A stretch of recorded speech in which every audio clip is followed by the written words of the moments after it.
Na naman nakakalungkot na balita mga kakalsada, at marahil hindi nyo na rin naaalala ang mga naggagandahang mural at mga halaman at bulaklak na ito sa lugar na ito.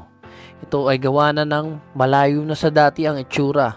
So ating balikan ang mga kaganapan nung nakaraang 4 na taon sa lugar na ito. Mahigit 200 local artists lang naman ang nagsama-sama para pagandahin itong 500 meter na pader na ito ng North Cemetery na matatagpuan sa kahabaan ng A. Bonifacio. At ito ay nisponsoran ng David Paint.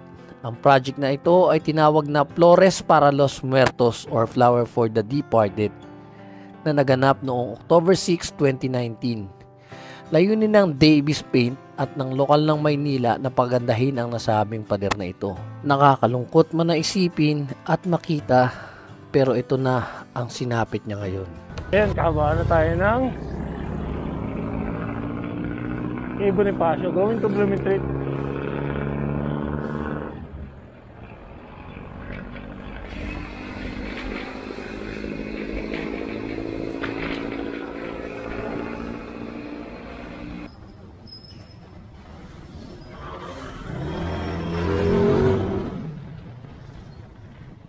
Yung North Cemetery.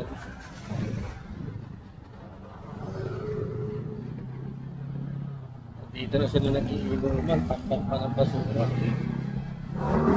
Sa kulang pa niyan, paggabi, dito sa takpak ng basura, ito ginawa ng parking ng mga truck dito. Ang panahon ni Orbe, itong mga truck na to palaging pinatitikitan dito dahil syempre isa magamit ng papunguhan ng kalsada, ito madilim, masyadong delikado, sobrang dilim dito sa area ng North Cemetery. Kahit naka mini driving light na tayo,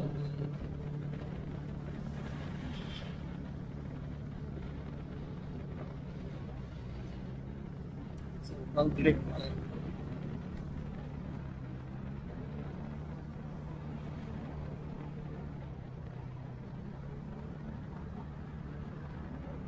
Hindi na napagkatuunan ng pansin. Pero nung panahon ni Yorme, wala kang makikita halos sa dito. Naka-illegal park na truck. Ayan.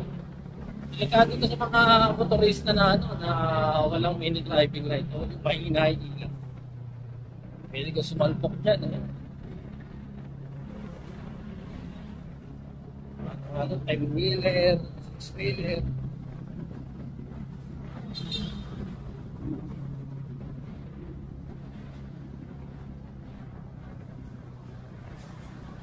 May mga sasakyan na nakatambak dito. Yun nga, sangkot sa aksidente,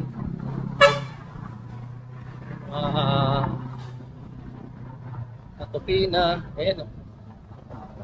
Ayan sa mga sasakyan dyan, tuping-tupina yun. Kunti na nga lang natira eh.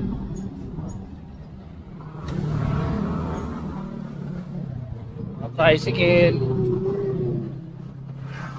Dito sa may tapat ng ng Ping-Ping. Itong kabilang side kasi, Quezon City. Itong kabilang side naman, Maynila. Yung mga display na yan, yan na lang yung natira doon sa mga sa project ng Davis.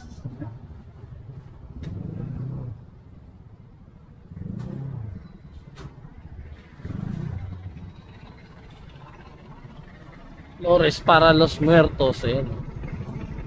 Ito yung kaupo pa lang ni Yorme.